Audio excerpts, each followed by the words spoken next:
Et aujourd'hui, j'ai décidé d'interviewer ma complice, qui est Muriel Marchand. Merci Muriel d'avoir bien voulu participer à ce petit jeu. Merci à toi, Interviewer. hein, parce que c'est une super idée en plus. C'est très chouette. Merci beaucoup. Bonjour et bienvenue à notre podcast sur la loi d'attraction. Je me présente, je suis Nathalie Lambois, je suis auteure, formatrice et coach en développement personnel. Muriel, tu es tarologue et tu es aussi coach en loi En d'attraction, c'est ça? attraction, c'est ça. Et alors parfois on me dit mais non, quand on entend des coachs en attraction qui disent surtout n'allez pas voir de médium, de tireuse de cartes, quoi que ce soit, décidez de votre vie. Ben, sur le fond, je suis d'accord, évidemment, décidez de votre vie. Mais parfois on a juste besoin de comprendre quelle direction on prend, quel chemin on est pour le moment, sur quelle ligne de vie on se trouve. Et donc là, je trouve que le tarot est un chouette outil pour nous donner les énergies du moment et de pouvoir justement rectifier vers ce que l'on a envie de vivre. Donc, comment tu en es venu à être tarologue et qu'est-ce qui t'a amené à exercer? Est-ce qu'il y a eu un événement particulier qui t'a amené dans cette direction? C'est-à-dire que je suis née dans une famille où il y a des cartes tout le temps. Donc, je voyais mon arrière-grand-mère faire les cartes avec un jeu de 36 cartes, hein, le jeu qu'on connaît pour jouer à la belote. Et donc moi, j'ai grandi là-dedans. Les cartes, pour moi, c'était normal qu'on les lise, en fait. Donc, je n'ai jamais vraiment appris. Mais j'ai été attirée par le tarot, déjà par le graphisme, par le dessin. J'aimais bien tout ce qui était symbolique, etc. Et donc, je me suis dit que ça serait un plus. Donc, OK, c'était déjà chouette de faire les cartes avec mes petites cartes. Mais j'avais envie de connaître quelque chose d'autre, mais toujours dans ce support-là, parce que simplement, je trouve ça joli, quoi. J'ai commencé à l'étudier tout doucement, une carte à la fois. Et surtout, d'abord avec mon intuition avant de prendre le moindre livre, de décider, tiens, je vais me référer à un ouvrage pour savoir ce que telle carte signifie. C'était vraiment avec mon intuition. Je notais, et puis j'ai comparé. Et alors, il y avait des choses qui étaient vraiment justes, c'était bien, j'avais bien compris la symbolique. D'autres qui, on pourrait dire, l'étaient moins, mais moi, je garde toujours ma version de l'interprétation de la carte, malgré tout. Donc, tu as fait ta propre interprétation des cartes, donc, tout en étant tombée dedans quand tu étais petite quand même. C'est ça, oui, oui, c'est ça, mais c'était pas les cartes de tarot, mais c'est ça, exactement. Donc, ça fait longtemps que tu es dedans, c'est comme une seconde nature.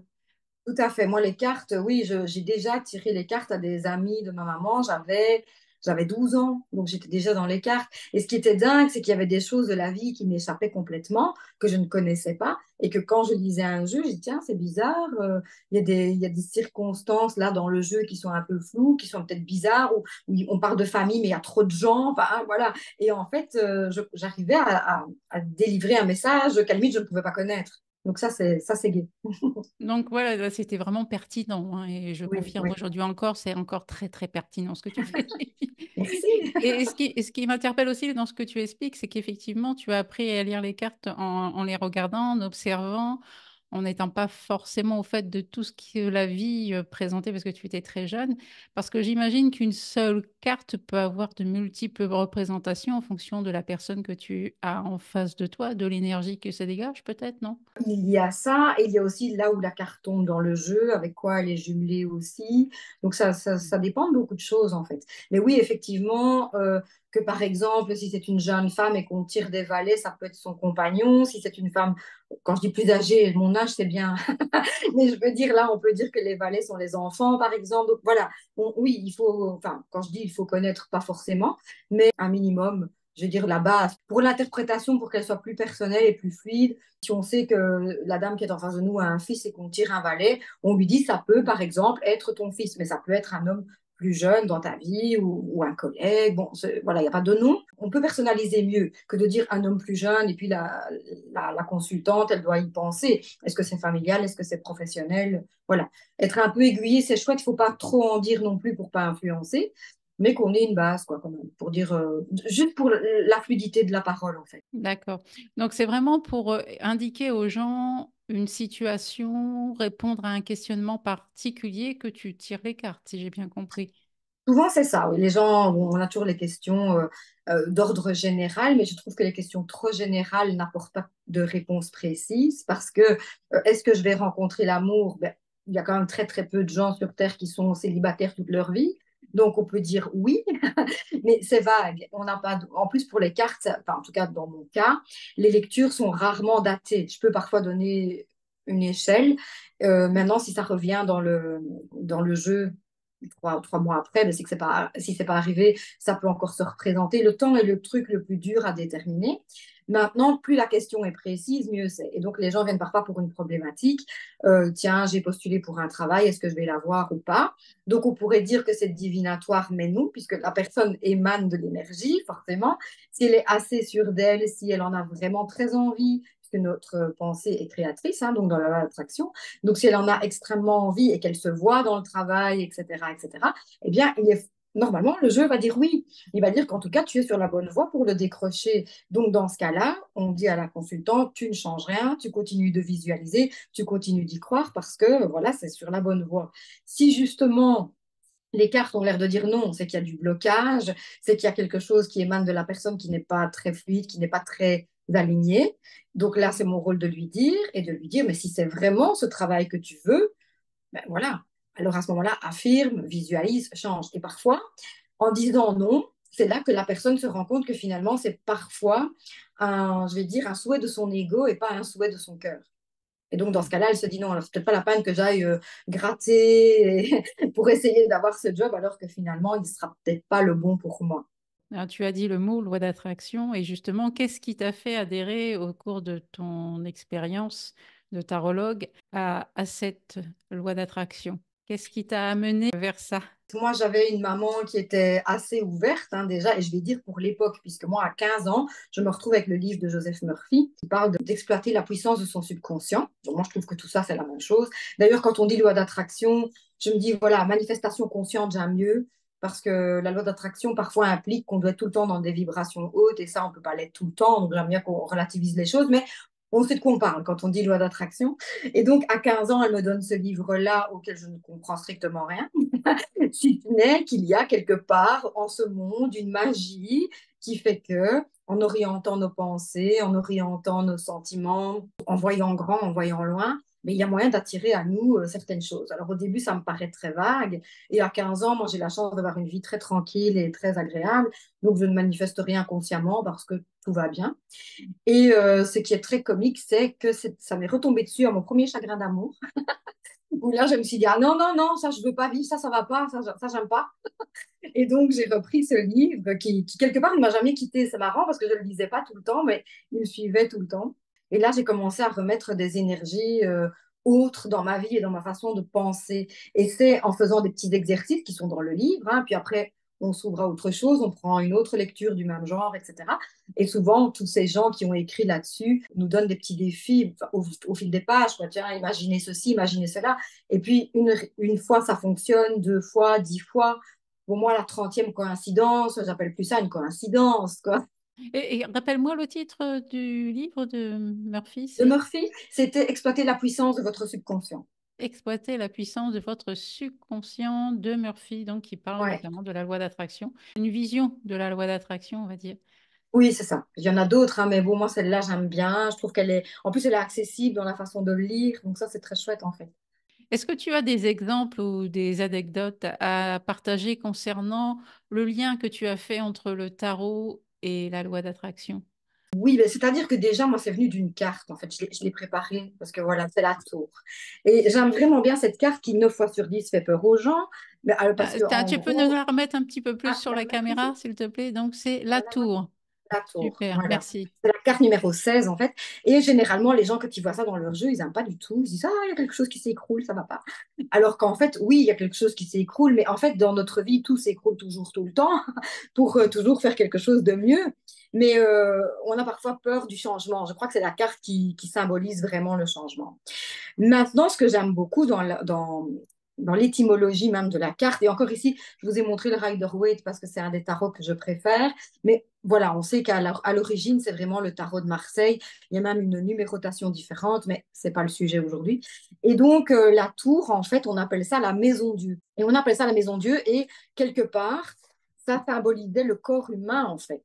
C'est la maison où le créateur est dedans.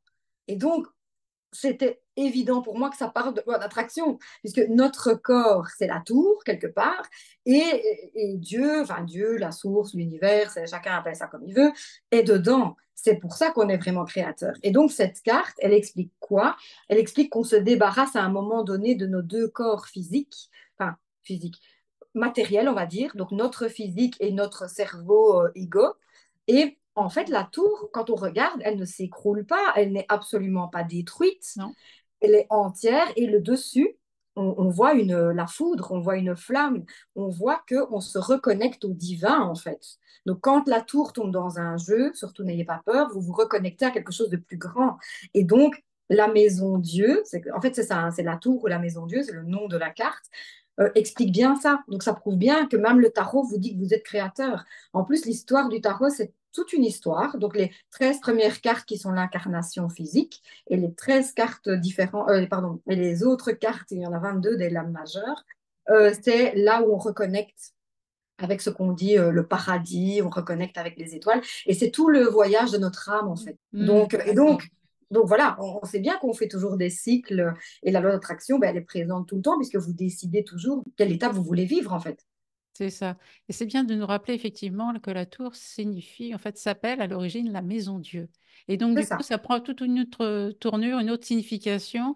Moi, j'ai aussi les éclairs comme étant le pouvoir, enfin, la reliance et le pouvoir à quelque chose de plus grand, effectivement. Aujourd'hui, donc, tu pratiques le tarot, donc tu fais ça depuis toute petite, d'accord, j'ai bien compris. Donc, tu fais aussi des tirages pour des personnes. Je sais aussi que tu travailles donc en voie d'attraction et que ça t'arrive de coacher des personnes également. Oui. Tu peux nous en parler un peu plus de toutes tes activités actuelles? Actuelle. Donc, en fait, c'est surtout ces deux-là pour l'instant parce que c'est ce qui me porte le plus, c'est ce que j'aime le plus enseigner.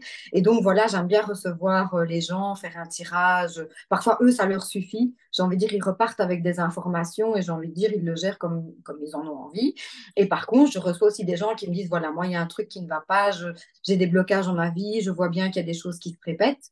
Donc, je fais un tirage pour voir un petit peu où sont les énergies, pour voir effectivement où est-ce que ça bloque. Et alors après, là, c'est à moi de leur proposer des affirmations, de la visualisation, du scripting et comment inverser cette tendance qui les gêne dans leur vie aujourd'hui, quoi. Ah, donc c'est vraiment un global, c'est pas Oui, que un tirage, c'est tout un travail derrière de coaching, en fait d'accompagnement pour voilà. pouvoir les aider à sortir d'un modèle dans lequel ils sont entrés depuis très longtemps. Voilà, s'ils le demandent. Parfois, il y a des gens qui veulent juste une lecture et dire, voilà, j'ai la photographie de mes énergies de maintenant et qui ne Oui. demandent pas dans un premier temps à travailler là-dessus. Ils parlent juste avec l'information. D'accord. Donc c'est vraiment un plus, hein, parce que Oui, j'avais l'habitude de consulter pour avoir les énergies du moment, pour savoir exactement où j'en étais, et en continuant dans la direction que je m'étais donnée. Effectivement, pour moi, le tarot, c'était à chaque fois l'occasion de faire le point, l'état des lieux, et de me dire, ça me plaît, ça me plaît pas. voilà. Et Mais je trouve donc, je que c'est faisais le comme travail. ça qu'il faut anticiper. C'est parfait. Donc ça, c'est bien que tu puisses accompagner les personnes justement à les rediriger vers des choix qui leur conviendraient mieux, tout simplement, c'est ça. Oui, oui, c'est ça. Parce qu'en fait, parfois, ils ont vraiment envie de quelque chose, mais le blocage existe. Alors, soit il est Mm. à eux, soit il est transgénérationnel. Je fais aussi le tarot transgénérationnel. Parfois, on décèle un petit peu ce qui s'est passé. Mais j'aime bien dire aux gens quand même qu'on n'est pas obligé de savoir vraiment d'où ça vient pour pouvoir le Oui. transformer, pardon. Il y a des gens que ça aide. Ok, c'est pas à moi, ou ok, c'est quand j'ai vécu cette situation, j'ai cristallisé là-dessus, et donc ça m'a créé un blocage, hein, ce qui est vrai, et c'est valable pour tout le monde. Mais on n'est pas obligé de connaître la source pour pouvoir le faire sauter. Donc ça, c'est quand même chouette aussi. C'est voilà, c'est un travail qui est assez rapide à faire et qui permet Oui. justement d'aller directement vers ce que l'on souhaite. Mhm. Ensuite, quand on veut creuser, je pense que c'est mieux d'aller voir un professionnel de la psychologie, etc. Parce que là, on entre dans un autre domaine. Mais effectivement, pour ce travail déjà de création consciente, on va dire, Oui. d'avoir quelqu'un comme toi qui accompagne, c'est assez intéressant. Est-ce que tu as quelque chose à ajouter par rapport à ce que tu fais ou des conseils à donner aux gens qui souhaitent entrer dans cette perception nouvelle du tarot et de la loi d'attraction? Bien, justement, vraiment, c'est comme tu l'as dit, anticiper le tarot, les médiums, etc., dans cet angle-là. Donc, OK, aujourd'hui, c'est cette vérité-là qu'on me donne, on me donne une information, mais restez toujours persuadé que vous êtes le maître de votre vie. Ne devenez pas dépendant d'un jeu, ne devenez pas dépendant d'un thérapeute, ni d'un coach, ni rien du tout. Vous pouvez tout faire, vous pouvez tout créer. juste prenez l'information. Moi, j'aime bien aussi de savoir où j'en suis, donc ça m'arrive aussi d'appeler une tarologue, hein, parce que pour soi, une fois qu'il y a de l'affect et que c'est pour soi, c'est toujours compliqué. Mais voilà, je vois sur quelle ligne de vie je suis, parce que tout ça, c'est la loi d'attraction, ça rejoint la physique quantique, c'est toutes les lignes de vie qui sont face à nous, à laquelle on veut se connecter, etc. Donc, on n'en lit qu'une. On lit celle du moment, puisqu'on ne peut pas être toutes les versions de nous en même temps, forcément. Ouais.